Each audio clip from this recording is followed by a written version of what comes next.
Thank you. You gave me context to make my brain work. Exactly. Need a bit of context. And we're going to have to give a bit of context to the audience as well.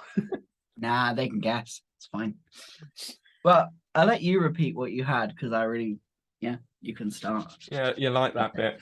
So, a bit of background. In my undergrad degree, there was what's called a philosophy of practice. We were always told to try and create a philosophy of practice, write it down, or at least have it in our head so we know what it is.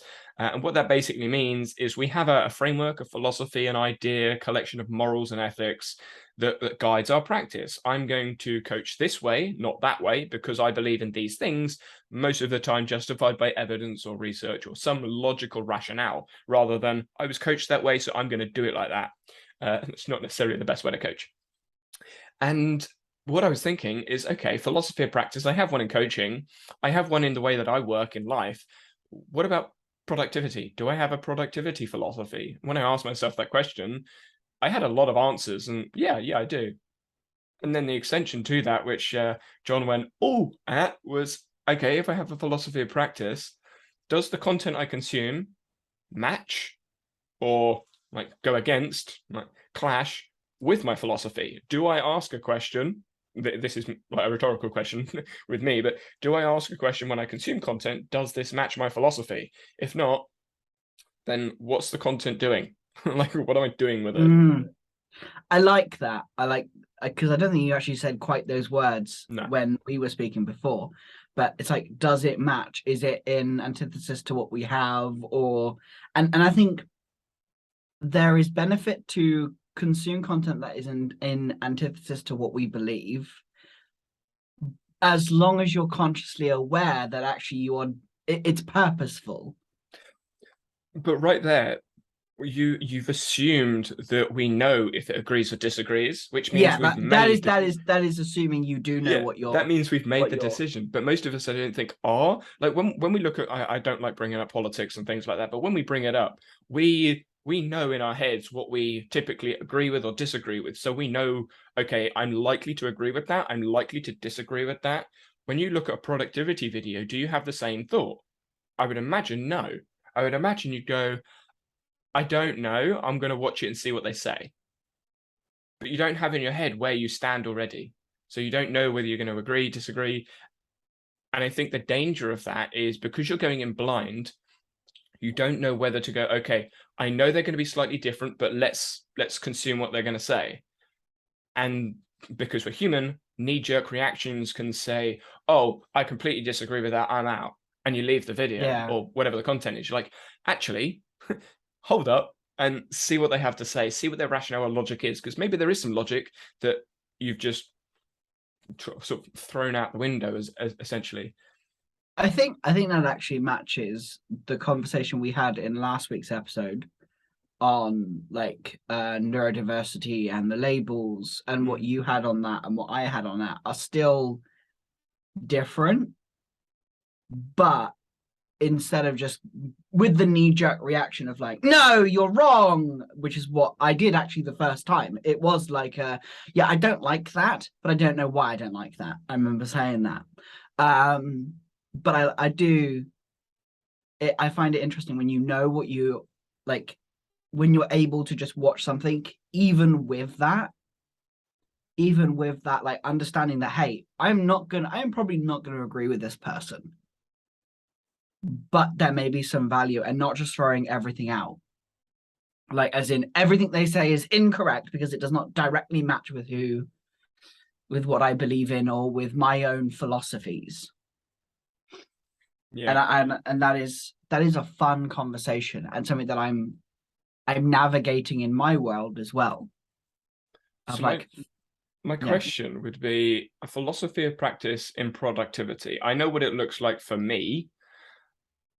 I wonder how that would look like for other people, because to me, my practice and philosophy of practice, I would look at each individual question or decision that I'd need to make, and I have a rationale and some evidence behind why I choose to do the things that I do. So the eat the frog thing of do the most important thing at the beginning of the day, my personal approach to that is I don't like it because I don't like doing the most important thing at a specific time in the day, because I can wake up and want to go, but I can also wake up and not want to go.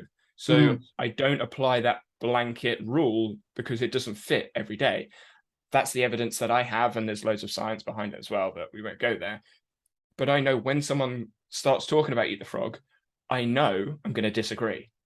But I'm interested to see their rationale and logic behind why it might work for them, or why they're supposedly saying it's going to work for you. And it gives me some grounding to start that conversation off from. Yeah. Yeah.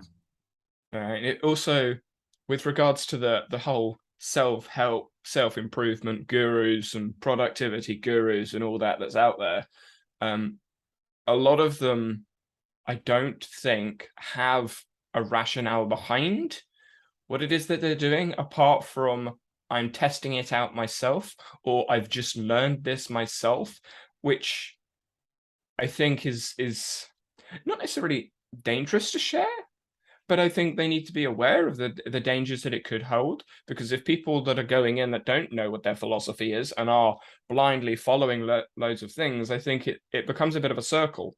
I don't know what I need to do. I'm going to watch this video, but the advice given in this video, they don't really know what they need to do either. So you're then going down their rabbit hole, and then you go down another one and another, and you're just going to end up going in the circle. And I watched a video documentary from Janny James, I think his name was. It was a while back, like a year ago, and he was talking about the self thingy industry. I found this because it was in my notes. It like popped up. It's like, oh gosh, a year ago, and he was saying that the self-help industry want you to need self-help. Yeah. You're like, well, duh. So, do the self-help industry actually want to help you? I think there are people that do, but I also think there are people that don't. Yeah. I think the industry, if you go from the tiny individuals in the self-help industry, I'm sure that many of them do want to help. But if you look at the industry as a whole and you go into the macro of it, no. Because if they help you, you don't need them anymore. Or that is Exactly. the view. You Yeah. are no longer needed. And I think in the business world, there is an essence in, especially going down more in like the coaching space. One of the things that I say whenever I'm coaching or consulting or whatever is that I want you to not need me anymore, because that's what makes me a good coach. That's what makes me a good consultant. I want to create something for you, whether it be a system, whether it be mindset stuff or tools and whatever it may be. I don't want you to have to rely on me, because that sucks. And like when I do system builds for people, there are always instructions on how to do everything. Now they may choose to still work with me. I have a client right now who they're just not technical focused. They want the systems, they need the systems to help scale their business because the main guy didn't have enough time and the support person was meant to take over. They couldn't. It just wasn't within their wheelhouse and they knew that. And so there is something in place to support them. But still, the whole entire time is they have the capacity to do it themselves. And who knows, in 3 months' time, once they've had some work with us, we're always going to be training them so that they could take it over if they wanted to. Doesn't mean they have to. And I think in the business world, that's not really thought of. It's very much like recurring revenue, keep people coming in, keep people coming back. I would much rather I work with you for 6 months and then you leave and then you are happy, because that is when I know I've done a good job. Yes. That is when I know that I have actually helped you, because otherwise it's pointless. Like I can keep talking to you months and months and months, and yeah, the revenue's good, don't get me wrong, I get to provide for my family, but it gets dull, because if you're not taking action or there is something that's stopping you and you just want me to give you all the answers, you won't get help. It's not helping, it's just enabling or trying to fix it all for you, when sometimes you just want someone to come in and go, here you go, do this. Then they go do it, and then that's it, and it's done, and it feels good. That is something that I was, when I first heard it, I was like, that doesn't really make much sense. It's like, as a coach, you want to make yourself redundant. I was like, what?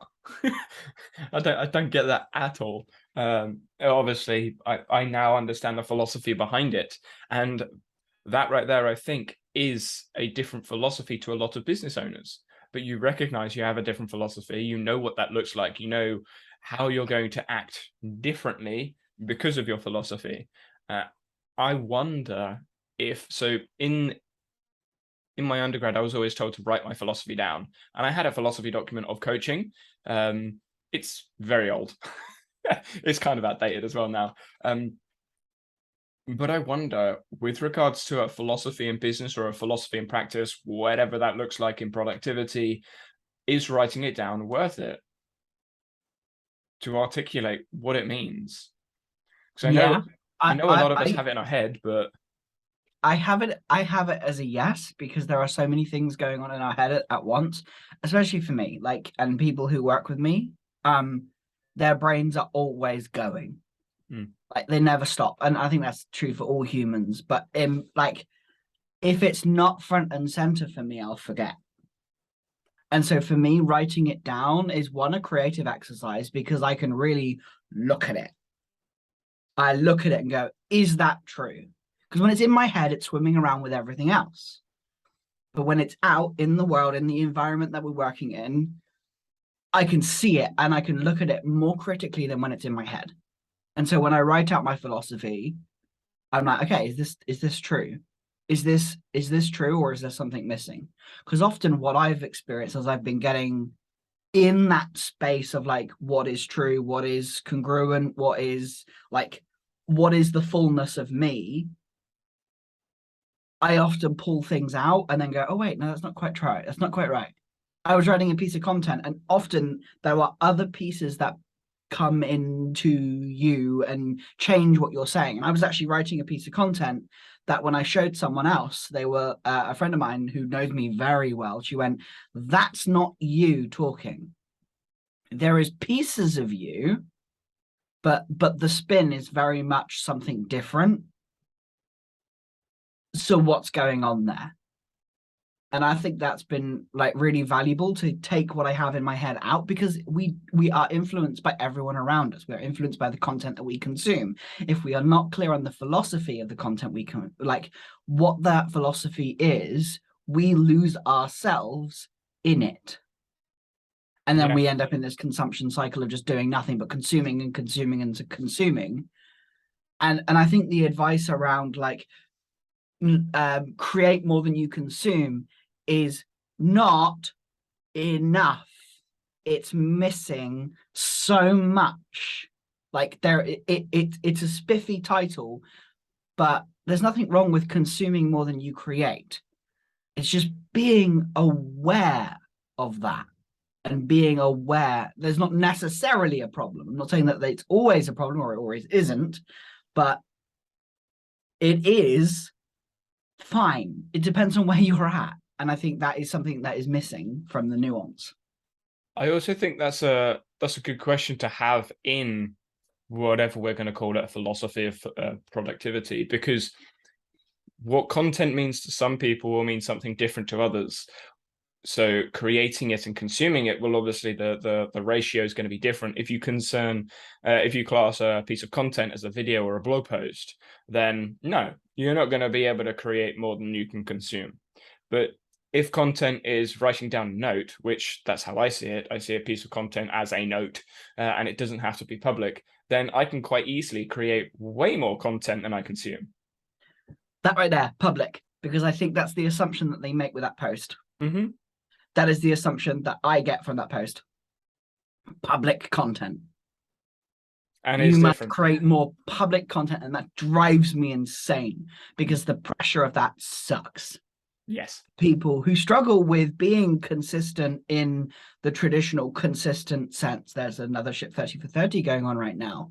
And I would love nothing more but to do that. But quite frankly, I can't. I know and that isn't going to help me. I could, but I don't want to. It's not that I can't. I don't want to. I was going to poke you on that one. Yeah. Thank you. You got there before me. I did indeed. Yeah, so I guess with regards to moving forwards, I have a philosophy page in my notes. I don't have a philosophy of practice page in my notes, but I've got a productivity page. So I have actually been debating over the last few days through the week about writing it up, and mapping out what I would see as beneficial to me. And because obviously I can link it to all of the research that I've got in my notes. So if someone asks, oh, how do you do that? Or why do you do that? Or those sorts of things. Yeah, okay. Mr. Linky. Yes. Oh, did you see the I thread? did. Yeah. I did see the tweet. Yeah. Well, they are just all linked. You have no clue. You have no idea, Nick, what you're doing. You've lost it. You've lost before you began. Yeah. Yeah. For context for those listening, Nick Milo, I want to say like creator CEO of Linking Your Thinking. I think that's the business name. I'm not entirely sure. I assume it is because that's what all the courses and stuff are. But he tweeted about zombie notes, and a zombie note being something that isn't linked and isn't used in a while. And because of my philosophy of note taking, my philosophy of practice, I link all of my notes. So I went through my graph after I responded to the tweet. I was like, I wonder, do I actually have any orphans? I have 3. One of them is from this vault, which is the marketing thing. So that's not actually my notes. One of them is an Excel document, which I can't link because it's an Excel document. I'd need to embed it into a page. And the other one is the Notion book, Word document, that again, I can't link anywhere. They are the only 3 orphans I have in my entire vault. Everything else is linked at least once, most of the time twice. And that's almost 5,000 notes. And I'm now just intrigued. And I assume that most of them are linked to the day, like your daily journal page thing, at least. Yeah. So I filtered out those because I felt like that was cheating. Yeah, I was gonna say, I was like, are you cheating and using that one too? Yeah, no. I filtered out those ones.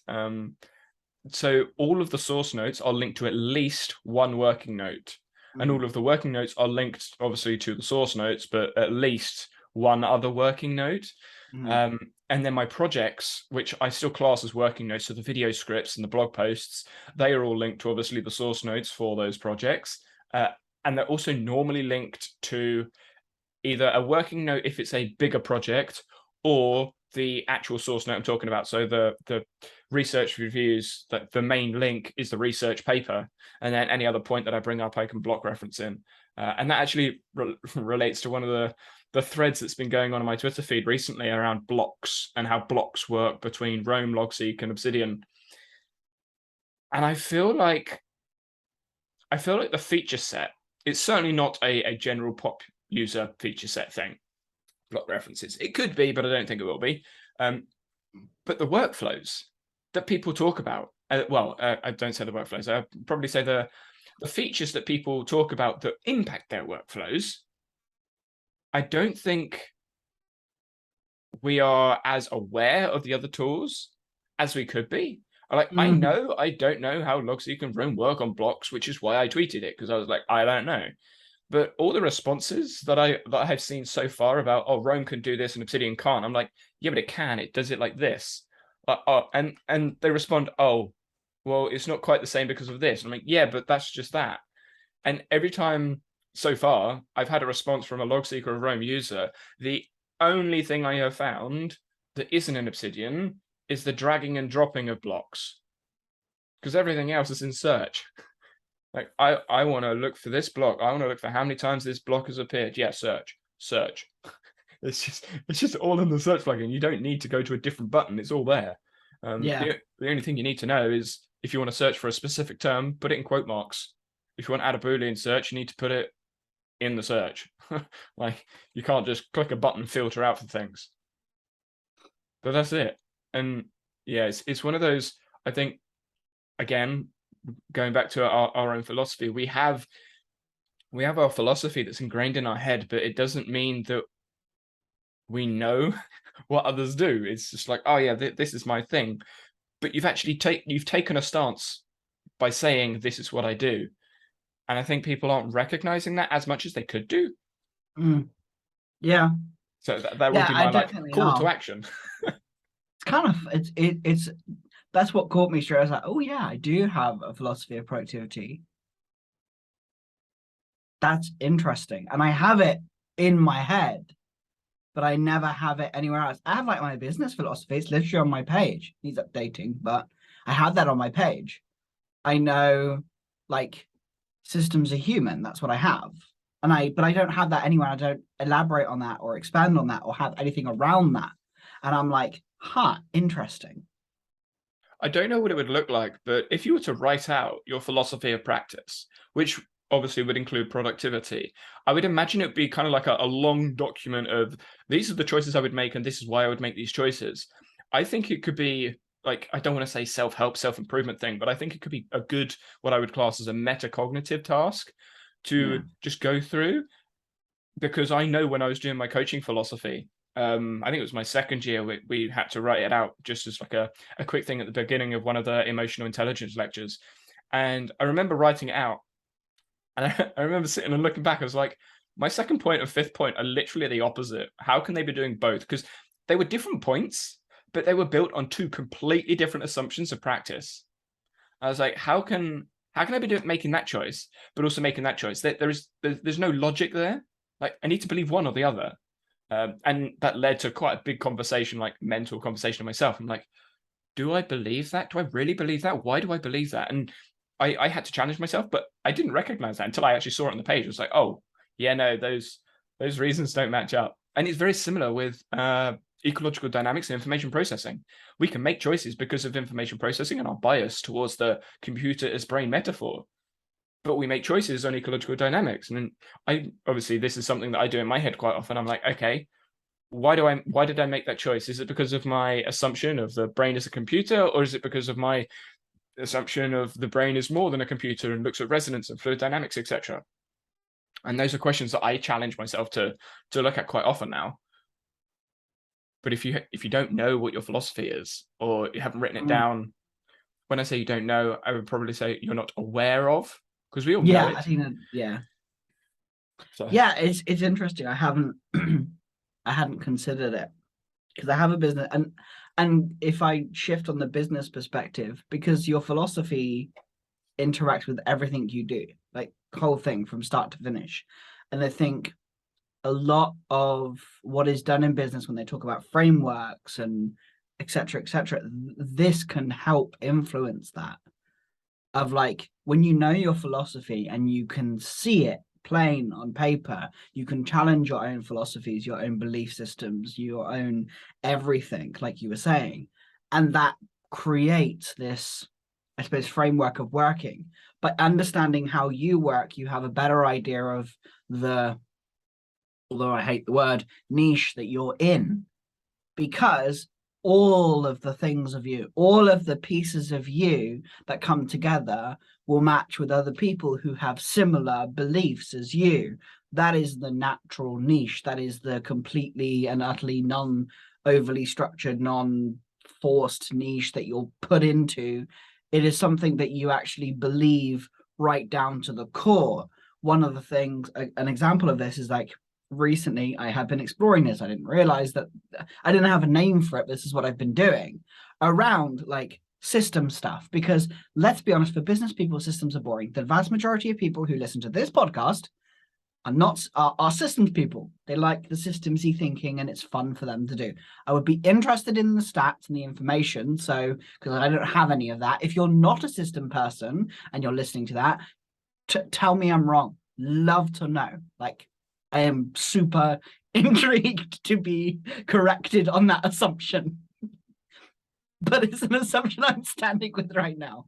But what I find really interesting, lost my train of thought, got way too excited. Yeah, train of thought's gone. Choo-choo. Okay. Do you want me to try and help you recover it? Yes, that'd be good.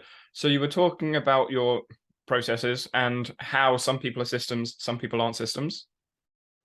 Like some people see the systems, some people don't see the systems. Yes, thank you. Caught myself. Thank you very much. Thank you. Appreciate it. And systems is hard to sell. Systems aren't sexy. It's so much more fun to be able to sell, other things that are sexy, like, offers and Instagram templates, because you can see it, whereas systems are so like up here and not really clear, except they are fundamental to running a business. Now, does that mean you need to have all of the tech, all of the this, all of the that? Not necessarily. But systems are inherently human. And if you're running a human focused business or a human type of business, then you need to have systems in place that support that. And it really revealed to me, going back to the niching thing, of like, I am not a tech VA. And often systems are lumped into the tech VA personality and thing, because it's like, oh, you're a system, you like tech, you can put systems together. No, it's beyond that. And that's something that I experienced in my business of like, this is actually where I'm at. This is the assumptions made that actually I'm a tech VA who can just do systems and put pieces together. And that is not to say that's a bad thing at all. I don't have that's bad. It just is what is. But it's a whole nother layer on top. It is a whole nother environment that I'm working in, another system that I'm playing in. It's a beyond just setting up a piece of tech. And so for me, that's actually helped me niche down. But it's natural niching, not forced. Often what I see in the business world is people forcing themselves to go into demographics, even though people say, oh, you don't need demographics and psychographics and exographics and PQ graphics. But the problem with that is that you're not aware. And I think, like, my assumption that I'm making here is that with a philosophy of practice or like having that, it will help you to niche, whether that be down or up is irrelevant, but you have that unique philosophy and perspective that you can share. It makes creating content a hell of a lot easier because you have these things that you can talk about, because you know them, because you can see them. And as your philosophy may change or evolve, it can evolve with you. And I think that is something that's quite fascinating from a business perspective. So much so I'm probably going to clip this whole section out and put it on my podcast, because otherwise no one will listen to it. Once again, tell me I'm wrong. I would love to be told I'm wrong. But I think that is really important, like from a business focused perspective, as well as a productivity perspective, because once you know those pieces, once you know what your philosophy is, it can influence what you read, what you consume, and how you interact with what you consume as well. It's just, yeah, fascinating. I love it. Yes, I agree. I will add something to it as well. Make sure you note that down so you don't forget to clip it, by the way, otherwise you will forget.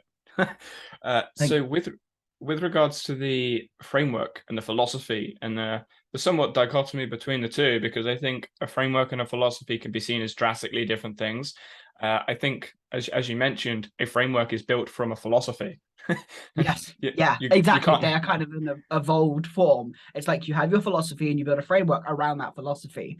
And that is a natural flow, not something that is this mystical thing that you've got to pull out your ass. And that right there is, I think, what we bring up quite a lot here with regards to the gurus, the advice, the context, blah blah blah, is they have a framework that's built from their philosophy, but their philosophy often isn't articulated, and your philosophy may be different.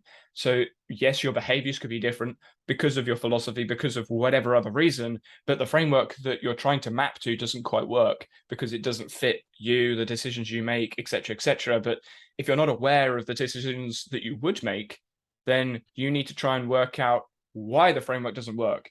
And you can't work out why something doesn't work if you don't know why it doesn't work in the first place. Yeah. And I think this just goes back to everything that we talk about and everything that I talk about in my business and what you talk about, what we talk about here and what you talk about. It's like, it's so much like there is, when we talk about context, that is the distilled version of that. That is the simple explanation of what that means. And that's quite exciting. Yeah.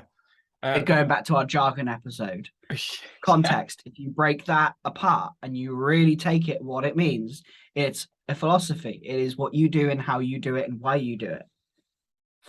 I must admit, the thought that comes to mind when you say context, obviously leans coaching, but leans to the environment, leans to what the environment is, what it means, etc. And when I think about a philosophy of practice, does it change in the environment? Yes.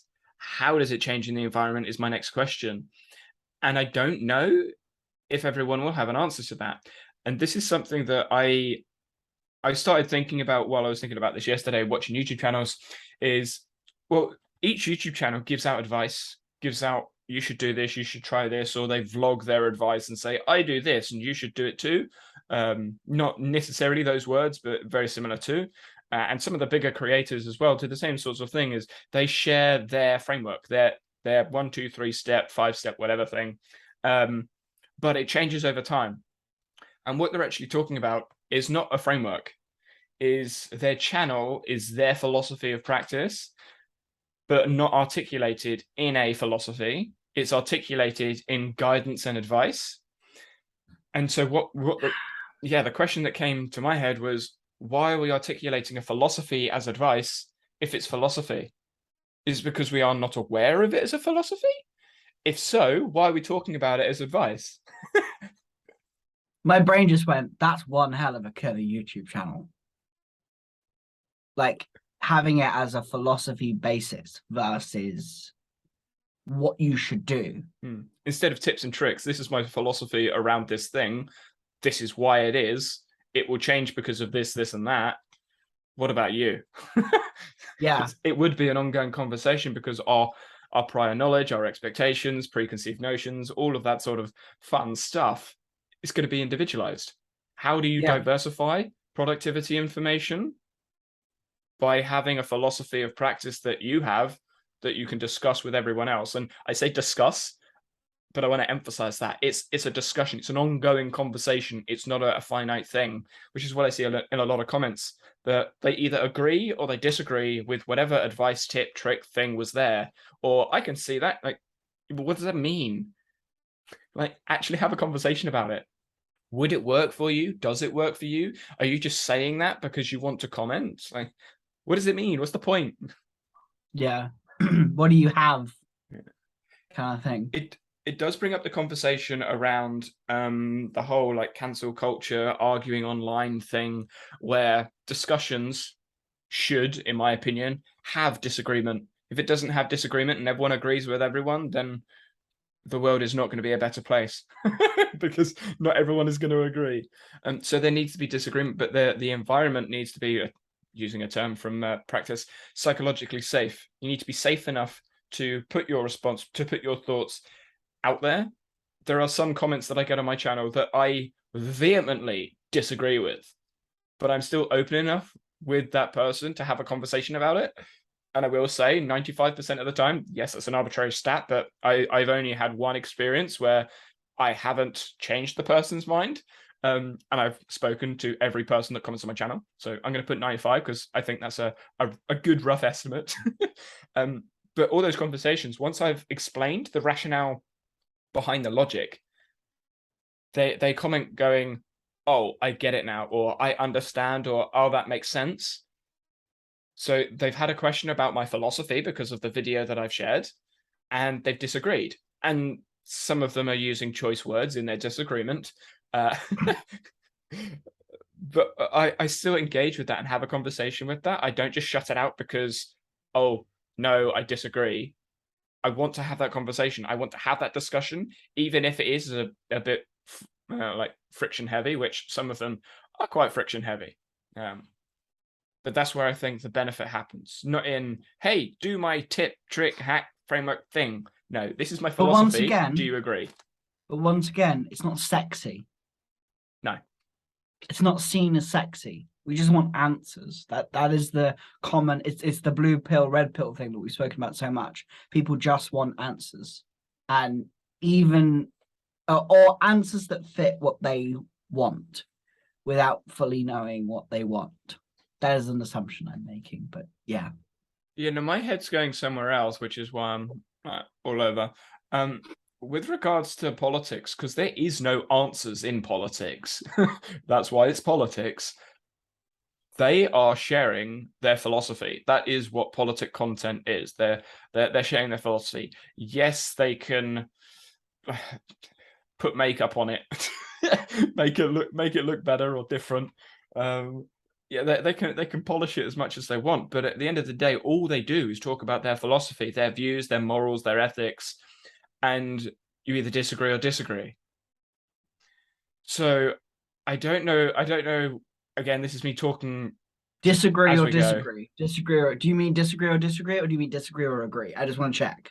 Disagree or agree? Yeah, sorry. I was Okay. my head was in like the next paragraph Cool. of the sentence. Yeah, so I don't know whether it would be possible. Well, I know it would be possible, but I don't know whether it would be a viable, a useful or viable option. But the politics of productivity, rather like as a philosophy of practice, if you take it from a political perspective, not from like a laws and that sort of stuff, so forget that. But what are your your politics about productivity? I, I don't know what that would look like, because most of the time in politics you have two sides. You have someone that's really, really one side, really, really the other side, and people trying to figure it Someone out in the middle. Yeah. Yeah. And those conversations, a lot of the time, are people figuring it out in the middle. Productivity, for whatever reason, is this is the advice. And when you actually look at the channels, most of the advice people are giving is the same thing. They spout out the same stuff. Use a calendar, use a task app. Cool. Where's context? Where's nuance? Because it's not easy.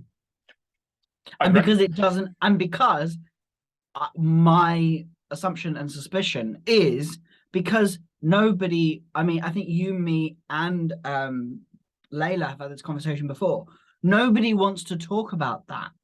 Nobody seems to want that in terms of as a business and content as a business. Like, people don't want that. They don't, it doesn't do well. It doesn't make a difference. But I say that, and I also have that this podcast is still going and is actually really quite popular. Like, well, popular. It's got a small following, but we have people who are coming along. So maybe that is an assumption that we have made. And the reason I want to agree with you and like push on that is when you look at politics and all the content around politics, what they do is they take a topic, a hot topic most of the time, because politics and content, and they take a side and they argue for the side. And what that does is it pisses off other people that disagree, but it also reinforces like the tribal instinct of those that do agree. And I think that is in productivity. When you actually look at it, Rome is a cult. People either love Rome or hate Rome. There's very rarely a middle ground. There are people in the middle ground, but the middle ground isn't spoken about. It's I use Rome, I don't use Rome. I use Notion, I don't use Notion. Yeah. If those, I don't know what other term to use, but those political conversations, those philosophy conversations were had, and instead of it being Obsidian's bad because of, or Rome's bad because of, there could actually be a conversation there rather than just slanting at. What about and having? I think that is kind of where my business has gone. I don't see because I was content. very politically charged around Notion and how amazing Notion is and how perfect Notion is and blah blah blah blah blah blah blah. When I sat with it and after the experience I had with my clients and just when I learned more, it wasn't about Notion. It was never about Notion for me. It was about discovering how you work and the way that you work. And Notion is one avenue of doing that because of its flexibility, because it provides options that at the time tools like Trello and Asana and task management apps and Thinkific, all of the other ones that I can't think of right now. Thinkific Course platform. Are you talking TickTick? Yeah. TickTick. What's is that the one you were thinking of? I think it was Todoist I was thinking of. Oh, okay. And all of those platforms that exist didn't have, and that is my philosophy, is that the limited there was everyone was making an assumption that they had to work a certain way because that was just what was popular. It's like simple, minimal, this should be what it should be. What it should be.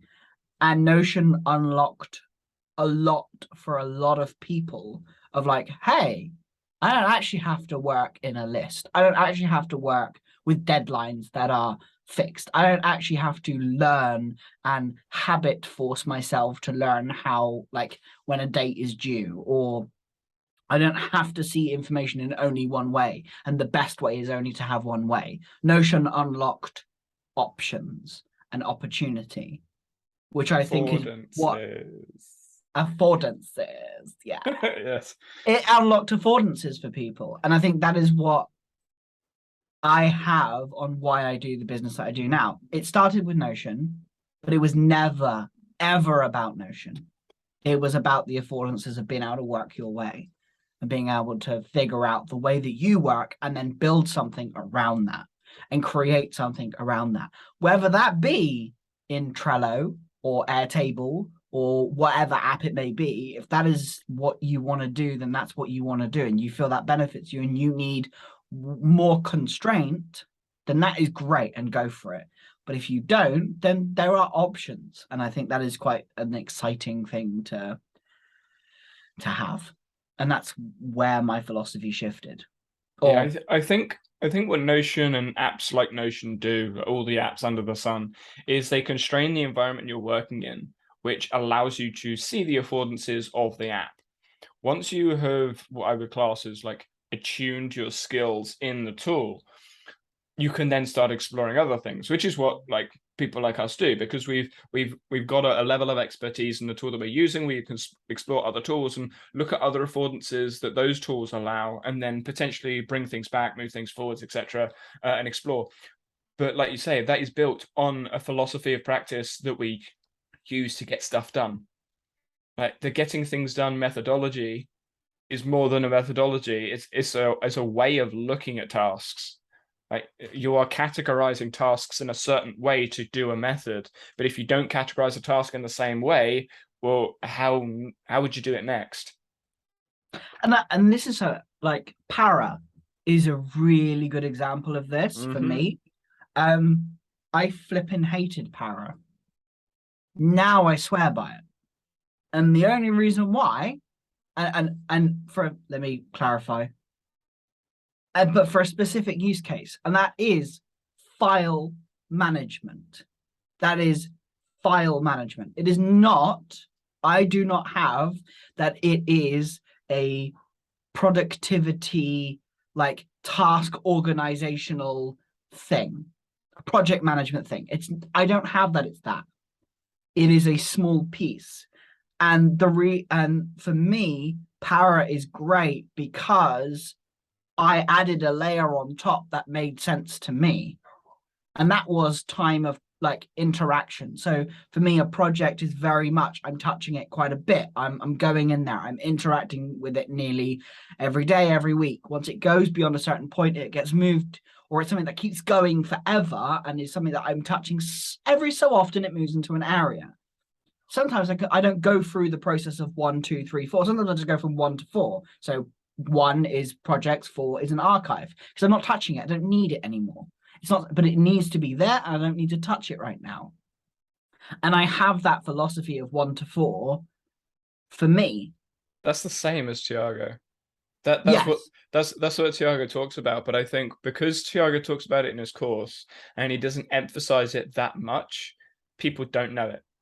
yeah, Like and in that is frustrating because and people have started looking at it and like, oh, I'm going to organize everything like this, and I'm like, no, no, no, there no. there are philosophies behind everyone's framework, and if you don't know what the philosophy is, it's very hard to apply the framework. Which is where I recognize this is probably where like the course content and stuff comes in. But from my experience with the courses that I've done and the conversations that I've had with creators and people that have taken courses, they don't emphasize the bits that people get confused on. They emphasize the bits that people have seen. Like para, Yeah, people have seen it, so they talk about para, but they don't talk about the misconceptions that happen within para and the philosophy behind it. And we know in educational science, the misconceptions are the main thing that you need to challenge for conceptual change, and for consolidation of deep understanding. But it needs to be there. Otherwise, misconceptions are going to create issues, behavioral issues, or just troubles adopting a system because they have misunderstood something. But if you don't challenge the misconceptions, the misunderstandings, the misperceptions, or anything like that of your philosophy, well, then it's not going to be helpful. And those conversations are the conversations that I think would be interesting to see in content online more, rather than everyone doing the same effing thing of going, hey, use a calendar app. Okay, great. Yeah, everyone can figure that out. I did this with a couple of videos yesterday. I typed in the title of the video to Google to see what recommendations came up. And I was like, I wonder if this person is going to say these top 5 things that Google have said. And they did. It was literally in the list. I don't know whether, but it was like 4 videos in a row. I was like, so if I can Google the answer to this question and get the answers in seconds, or I could watch 4 YouTube videos that are like 10, 15 minutes long each, 45 minutes for a Google search.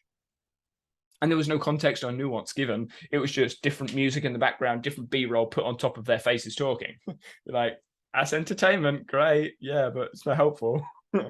I saw a review. So I'm currently doing a sponsored review for an app, and I went and looked up other reviews to see what it was, and I probably saw the most disgusting video I've seen in a while, and it was like disgusting for me, meaning everything was just like sounds, and I was basically, my whole entire system was being attacked by as much as possible to trying to have my, I was being hacked. They were trying to hack my attention, and I could feel it. And it really peed me off. It was like, look, you great, you got foghorn sound effects. You can put those in. Good for you. Congratulations. Oh wow, you zoomed in slightly on the video. Just go to hell. Stop it. I'm not interested in your video. You are just yeah. peeing me off because you're not giving me what I want. As a creator, it's hard to find that balance. And that's one thing that, for those watching my channel, will have noticed. I've stripped back literally everything. Literally everything. When you click on the video, you know exactly what you're going to get. You're going to get me talking about a paper, or you're going to get me talking about a topic. And what I've recognized in my own content is that the flashy, it's not flashy, but it's that sort of style of content with the whole fancy B-roll and the music, and that's an entertainment video. That's what I see it as. And I was trying to do the entertainment with the knowledge and learning and stuff. But it's very hard to do that and get that right. And the reason I say it is because the people that want to learn don't want all the educational fluffy stuff. But the people that potentially need to learn, I say need in quotes, they want all the fluffy stuff because they think they know, or they don't care too much about the content as much. I was having this conversation with another creator, YouTube creator, and there are videos that I watch of some people, and it's like 10 minutes of them talking, but there's not really anything said. Like they don't say anything. They just talk. But they get loads of views on the video because it looks good and it looks nice. You're like, he didn't really say anything. Whereas my content is the opposite. I'm saying loads, which is why I think people struggle to consume some of my content, because I've spoken to a few people that watch most of my content and they're like, yeah, I need to turn my brain on. I'm like, good, good. I want you to be switched on. Yes, that's a limitation. No, I'm not going to get like millions of views on a video where people have to actually think. God forbid them think. Who, what? But that's the approach I've taken, and I recognize the limitations, but I also recognize what it means that I'm doing with the stuff that I'm talking about. And just to clarify, because Tiago tweeted about this, I can't remember when, like I think it was this week, was saying that you need loads of money and big production teams to be big on YouTube. No, you don't. No, you don't. And I will say that. And one example that comes straight to mind: Gotham Chess. He sits in front of a camera. He talks about a chess game for half an hour and then stops recording. He doesn't edit it. He doesn't pre-script it. He just looks at the game beforehand, goes, okay, that's some cool stuff, and talks. That's it. He does daily videos. He's got 1 million views, 1 million subscribers, get 200,000 views a video. That's it. The only work he pays for is the thumbnail design. That's it. So you don't need background music. You don't need flashy B-roll. You don't need the sound effects. What you need is content that's useful. but and it's got to that fit ain't the easy to audience. find. I think there is additional context to what you're saying, which I think isn't shown with what you just said. There is like, it depends on the audience. Yeah. Just to clarify that, really, because chess people are nuts. Like, you know, they are. A lot of them are younger than you think as well. I know. Like, chess people are so like, I just want it that they are. When I tried chess, I couldn't do it. I loved the idea of chess. I wanted to do chess, but like I just couldn't. I wasn't enjoying sitting there analyzing B2 to B4 or whatever the bloody hell. That's not even a thing that I could. I found that so hard, and I wasn't interested. I think this again comes down to the learner's journey and the content, and whether the learner's journey matches the content. Yeah, Because the reason I think Gotham Chess does so well as a chess channel is because he doesn't go in as much depth as others. Like if you look at Hikaru or yeah, what's they his go name, real. Daniel I can Naroditsky, still watch like Gotham Chess they're even now. they're like arrows and shit. They're like 10 moves in the future. I'm like, I don't even know why you did the second move. Leave me alone. But Gotham he's making light-hearted jokes whilst analyzing these complex chess positions, and he recognizes his own incompetence in positions.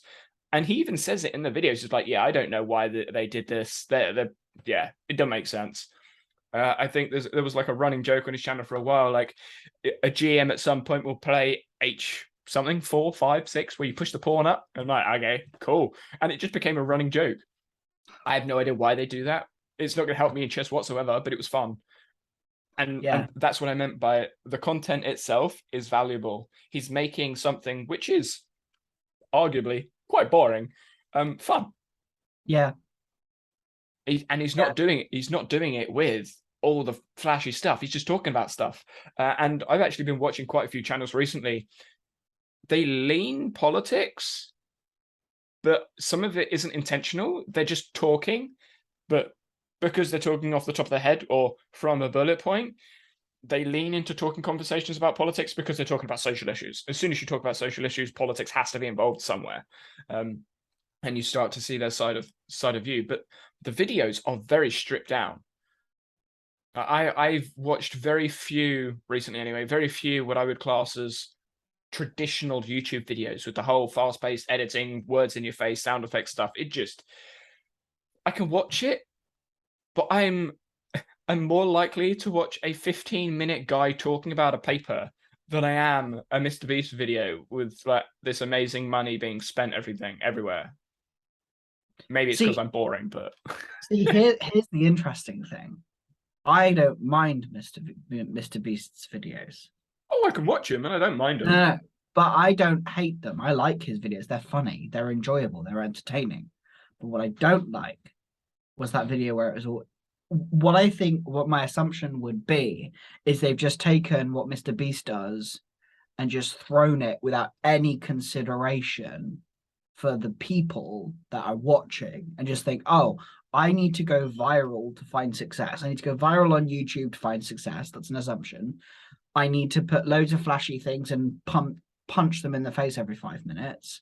Like, I don't feel punched in the face every 5 minutes with Mr. Beast's videos. I know it's flashy. But that's, I think, because of his philosophy of content creation.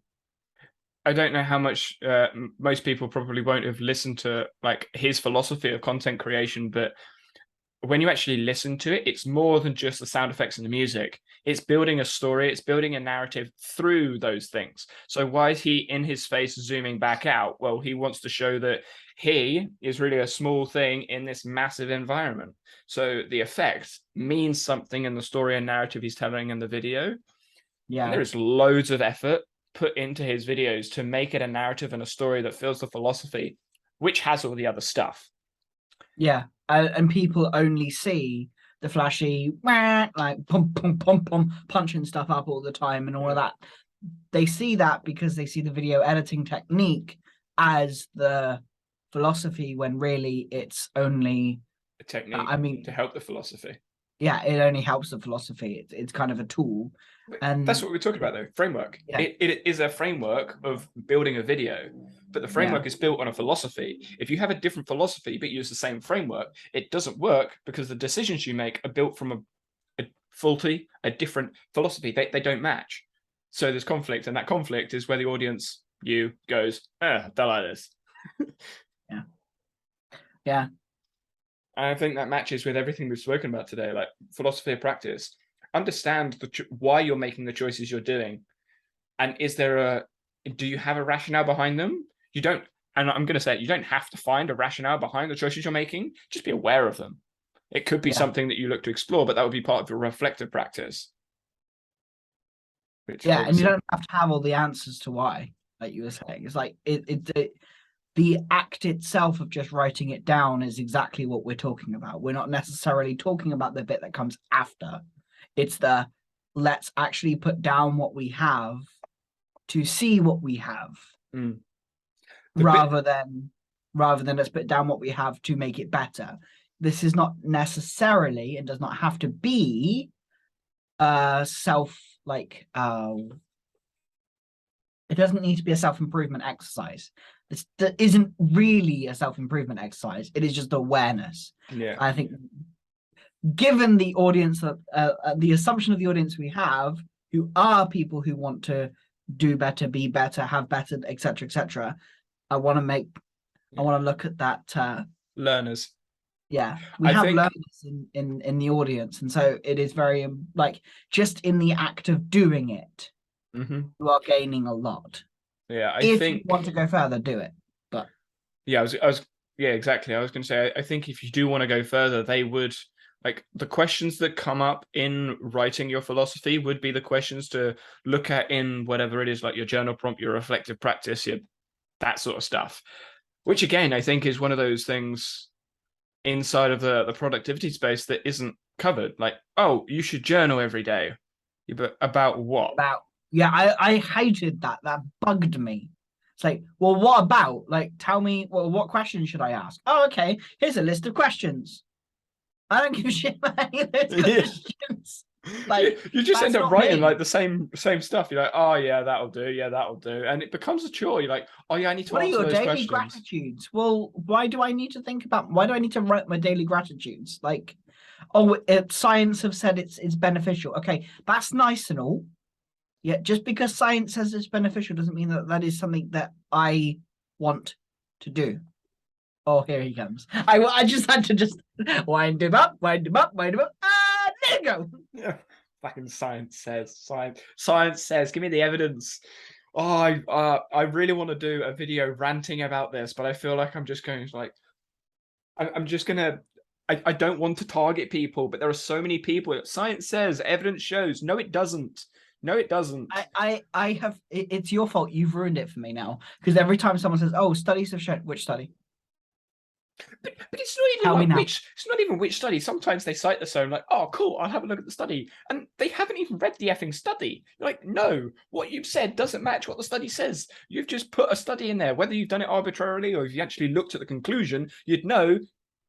I don't want to insult the person, but you'd know you're incompetent because you haven't interpreted the information the way that they've written it. You have 4 authors that are experts in this field most of the time. I will caveat that most of the time, and they have written a conclusion for you, but they've also written 3 other pages of a discussion, which brings in nuance and context. If you don't read the nuance and context, the conclusion isn't going to make sense. And if you just use the conclusion, you're going to look stupid if someone like me reads the research and they're going to go, what are you talking about? So no, science doesn't say. And what I guess I'll add to that is when people say science says, look at the context of the science, because if the sample size is like 4 people, it's useless. It's crap science. And the quality of science is obviously a conversation inside of academia that's massive, but outside of academia isn't covered much. Like, the methods matter, the sample matters, the bias matters, the conversations matter. So if you've got someone that says science says that doesn't explain the nuance of the science, then I'm going off on a rant. But yeah, if they don't explain the nuance of the science, then they're not saying science. Or like, what they're saying is someone else said, which is an opinion. And opinions are useless most of the time when you're referencing them because they don't know what they're talking about. They don't know the actual science, the facts, somewhat facts, truth, somewhat truth, the research, the evidence, the meta-analysis, the system analysis. Like, they just don't know it. Yeah. Good now? It's irritating. I tweeted about this and put exclamation marks about this because it's so annoying. Wow. Exclamation marks. You are serious. I know, it was like capitals, exclamation marks. Capitals. Yeah. Capitals. Wow. I got a load of people that responded and they were like, yes, I agree. But it doesn't matter because no one does it. And this is one of those philosophies of practice that is a philosophy that other people, I think, should have. And this is one of those things where I think they have, like, they want to use science. They want to have a rationale. They want to be logical in their reasoning. And in their head, they might have a logic, but they don't talk about it.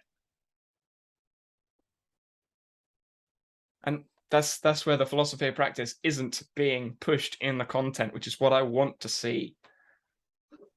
Yeah. Crash Course is a perfect example. Yes, some of their research is outdated, but I know it's outdated because I've gone and done the research, and now I can alter what they've said because the videos are like 5-6 years old now. I'd be like, oh, okay, right, that's what it was like then. This is the research. Oh, this is a new paper. I'll have a look at that. Oh, okay, I see how it's evolved.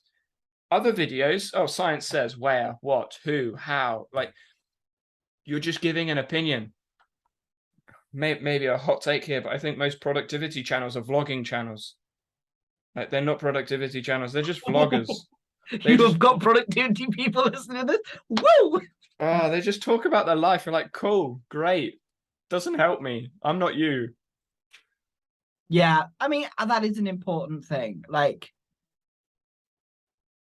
you're not.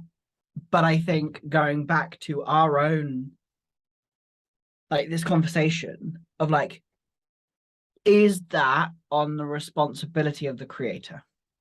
Partly, yes, because if they don't explicitly say that this is my experience and they try and put it off as fact or as the right answer, then I think they're creating issues with other people.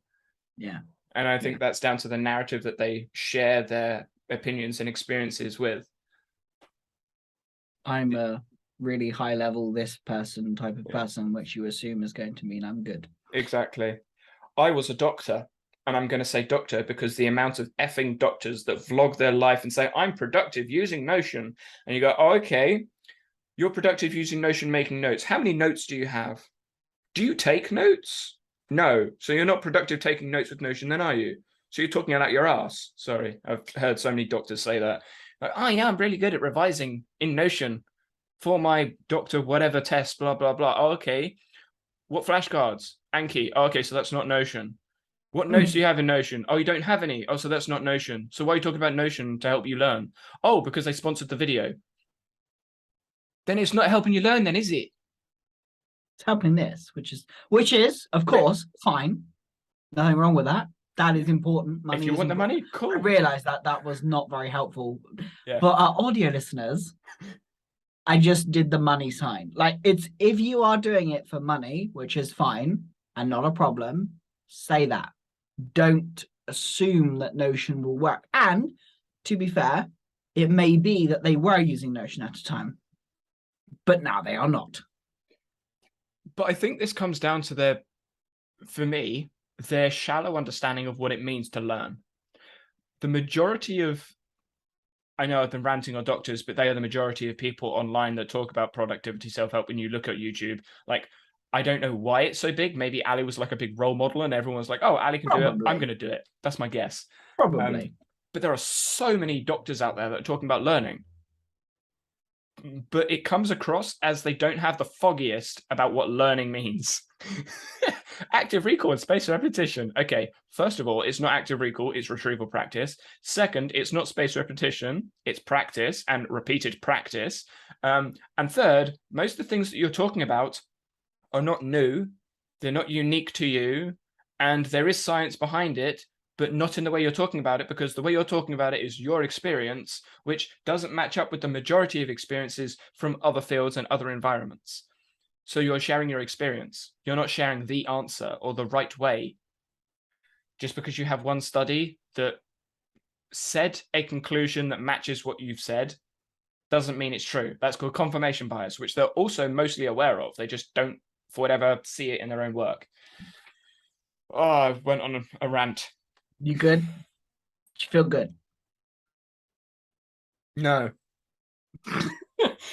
I could rant for so long about it, but I know I'd piss a lot of people off. But I guess that's one of those questions that I ask myself quite often. It's like, I have this philosophy, I have this moral, ethical view, but I don't say it because, and then I come up with all these reasons and arguments. Are these reasons and arguments valid?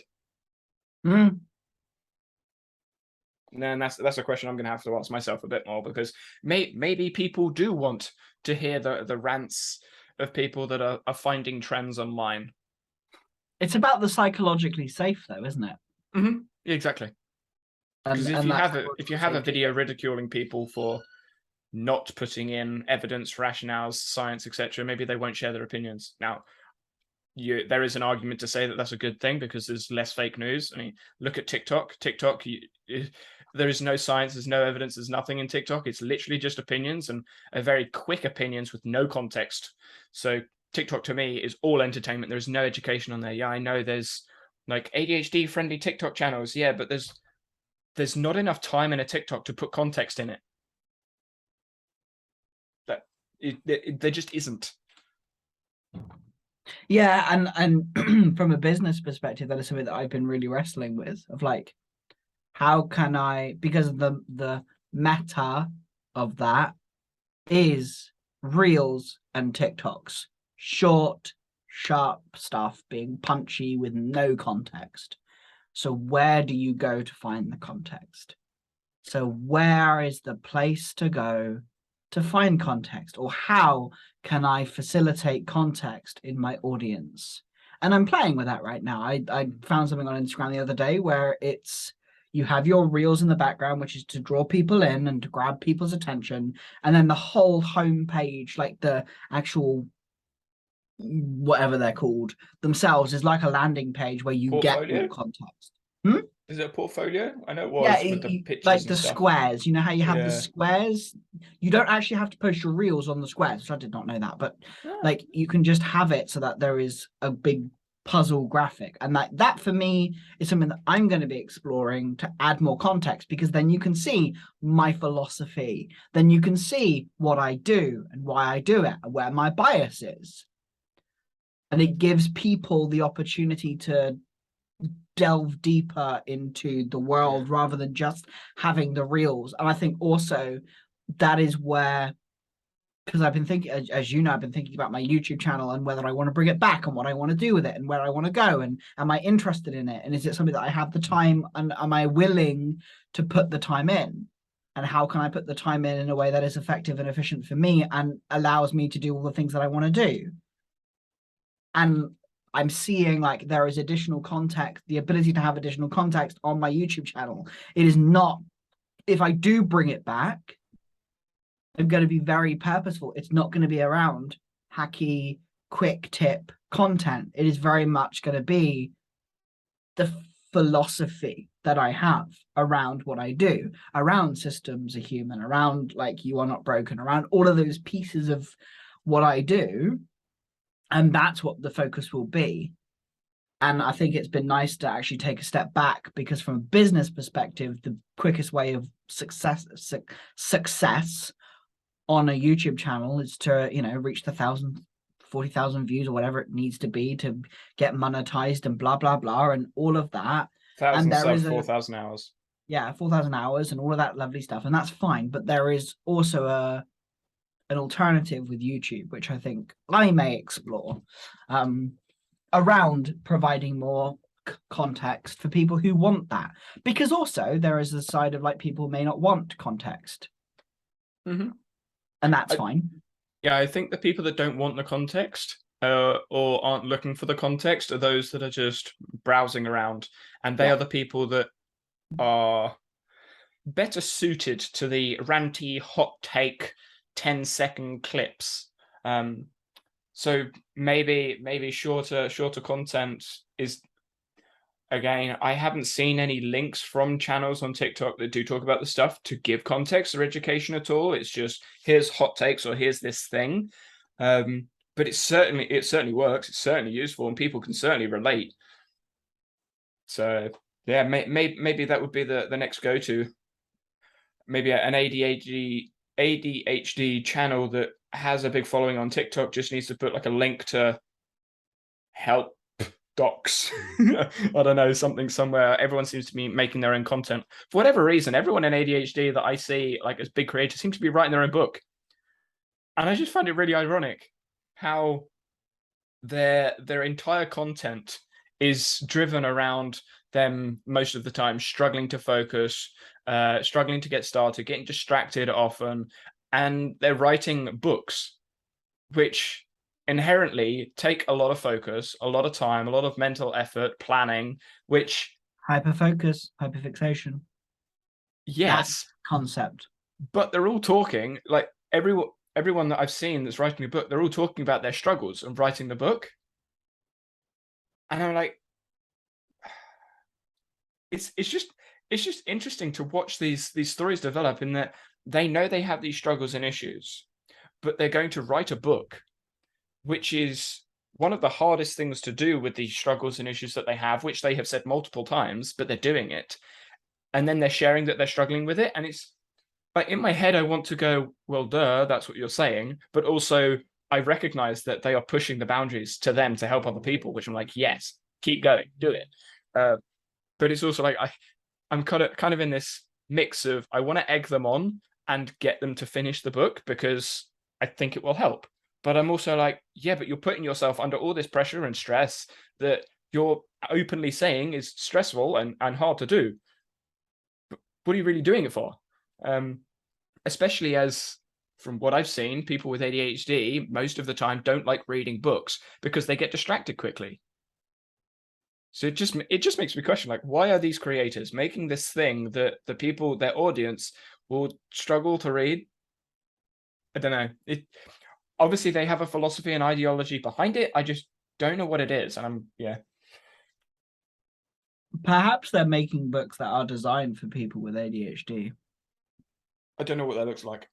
No, I don't either, but that is an assumption or a possible option of like, They've got to make it ADHD friendly in some way, but I don't know how. Especially if they're going to be talking about ADHD and potential research. I would imagine it's going to be like most of them, I'm guessing, will be like tips, tricks, hacks, what I do type thing. So because of my philosophy, I don't know whether it would be an ADHD book or whether it would just be a this is how I work book. Because I think even people without the diagnosis of ADHD will still be able to benefit from it. Oh, absolutely. Hands down.